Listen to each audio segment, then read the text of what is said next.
গাজীপুরে একটি গাড়ির গ্যারেজ, পার্টস ও মোবিলের দোকানে অগ্নিকাণ্ডের ঘটনা ঘটে।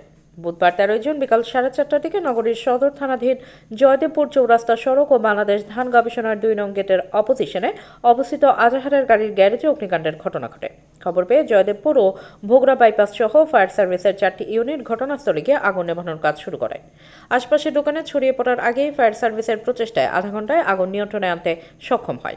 আগুনে গ্যারেজে থাকা 2টি প্রাইভেট কার ও পার্টস এবং গ্যারেজসহ 2টি দোকান পুড়ে গেছে, তবে আগুন লাগার কারণ ও ক্ষয়ক্ষতির পরিমাণ এখনও জানা যায়নি। গাজীপুর ফায়ার সার্ভিসের উপসহকারী পরিচালক মোহাম্মদ মামুন বলেন, বিকাল 4:30টায় মোবাইল ফোনে খবর পেয়ে দ্রুত ঘটনাস্থলে এসে 4টি ইউনিট একসাথে চেষ্টা করে আধা ঘন্টায় আগুন নিয়ন্ত্রণ করতে পেরেছি। দ্রুত আগুন নিয়ন্ত্রণের কারণে আশেপাশের বাকি দোকানগুলোর কোনো ক্ষয়ক্ষতি হয়নি। আগুন লাগার কারণ এখনও জানা যায়নি, তদন্ত করে আগুন লাগার কারণ বের করা হবে। এই আগুনের মেসেজটা পাওয়া গিয়েছে 4:30-এ। এই 4:30-এ আমাদের প্রথম ইউনিট আছে এই আগুনের মেসেজ পাওয়ার পর করি, যেটা হচ্ছে জয়দেবপুর ফায়ার স্টেশন থেকে। বাট আসার আগে দূর থেকে একটা বিশাল একটা কালো ধোঁয়া দেখা যায়, কারণ এটা প্রথমে আগুনটা অত্যন্ত ভয়াবহ ছিল এবং অত্যন্ত ঘন কালো ধোঁয়া ছিল, কারণ এখানে আমরা দেখতে পাচ্ছেন যে গাড়ির গ্যারেজ সবই হাইলি ফ্লেমেবল, উচ্চতার্য ছিল। তো আমরা দূর থেকে যখন ধোঁয়ার ব্যাপকতা দেখি এবং অনেক ফোন আসতেছিল, সেক্ষেত্রে আগুন যেন পাশে আবার গার্মেন্টসও আছে দেখতে পাচ্ছেন, যেন আগুনটা না ছড়ায় তার জন্য আমরা এজ এ সেফটি আমরা প্রিভেন্টিভ ওয়েতে আমরা ভোগড়া এক্সচেঞ্জ করবো।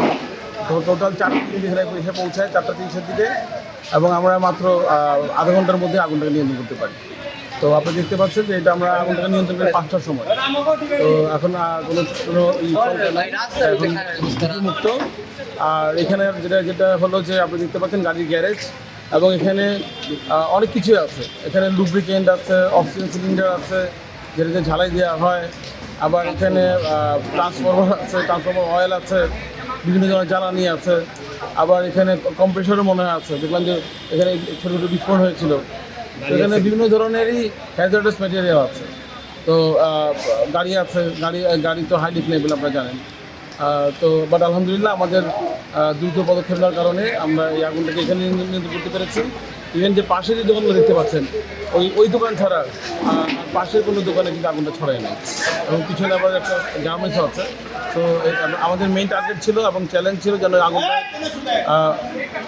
পার্শ্ববর্তী কোনো গার্মেন্টস বা গ্যারেজে বা অন্য কোথাও না ছড়ায়। আপনার পিছনে দেখবেন যে ওখানে ট্রান্সফর্মার অয়েল দিয়ে ভরা, ওখানে ট্রান্সফর্মার আছে, তারপর তার আছে, অনেক ধরনের হাই লেভেল আছে, বাট আলহামদুলিল্লাহ কোথাও ছড়ায় নেই। এটা মূলত আমরা আগুন লাগার পরে আসি, তো এটা ইনভেস্টিগেট করলে বলা যাবে, তাহলে তখন বলতে পারবে কী কারণ।